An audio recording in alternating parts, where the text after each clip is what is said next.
despite the friendly language between the U.S. and North Korea, there was no deal made. Now, two experts joining me from Hanoi. Joseph Yun is a CNN global affairs analyst and former U.S. Special Representative for North Korea policy. David Sanger is a CNN political and national security analyst and a national security correspondent for the New York Times. To you both, thank you for joining us here in the program. And David, let's start with you. No agreement, no deal, no lunch even. Trump says it was all about the sanctions. I want to get your thoughts on this. Why did this break down? Well, I think it broke down for a couple of reasons, Kristie. The first is the president, I think, overinvested a little bit in his own ability to go persuade Chairman Kim. Mr. Trump has got no shortage of confidence in his own negotiating skills. And I think in this case, the problem was that as the two leaders moved toward this date, it was clear neither one of them was really in a position to move very much. I think the second reason was that, that the North Koreans were insisting on a full lifting of all major sanctions, but without giving up all of their nuclear capability. They were talking about closing parts or all of Yongbyon, the major facility you tend to see pictures of. But there are other facilities, including a uranium enrichment facility that the president acknowledged in a news conference today was part of this, that are outside of Yongbyon.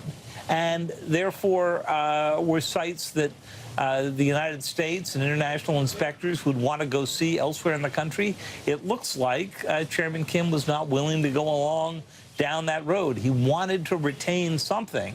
I think the president's top advisors, including Mike Pompeo and John Bolton, both significantly more hawkish than he is, sort of stepped in and said, you can't do this.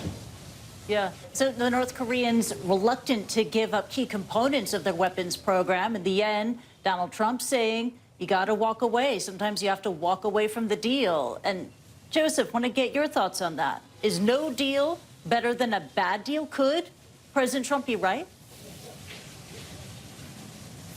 Well, yes. I mean, a no deal is always better than a bad deal. But I get the feeling there was some deal that he could have had. And it could have been, it would have been limited, both on the sanctions side and denuclearization side, but keeping the process alive.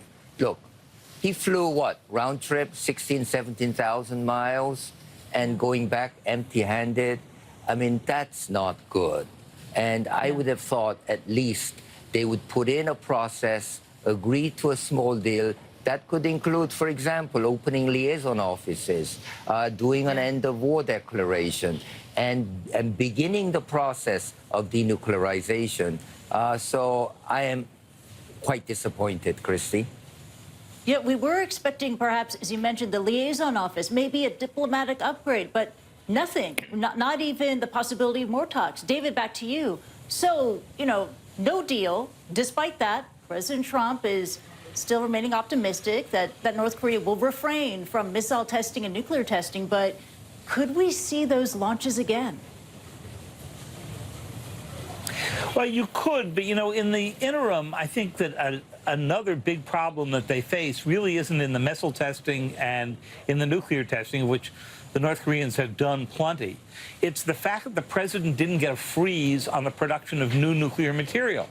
So the country whose arsenal is growing faster than almost any on Earth is going to be able to increase its size, a form of pressure on the president, while this drags on. Now, right now, the best estimates are North Korea has maybe 30, maybe a bit more in nuclear weapons.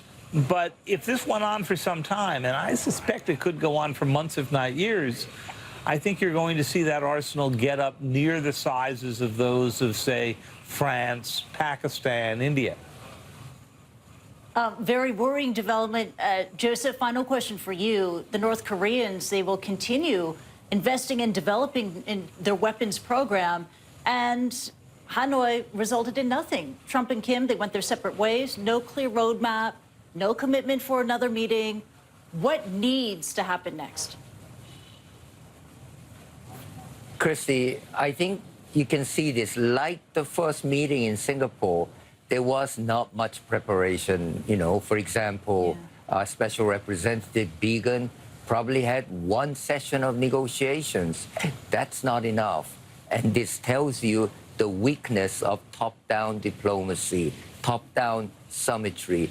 You have to have more face-to-face meetings. So I would hope that that would begin, at least at working level, have meetings and decide where we agree and what to leave behind for something we disagree. So this shows you that there's a lot more work that needs to be done before having the next summit meeting. And hopefully more preparation before the next summit meeting. Joseph Yuen, David Sanger joining us live from Hanoi. Big thank you to you both. Now.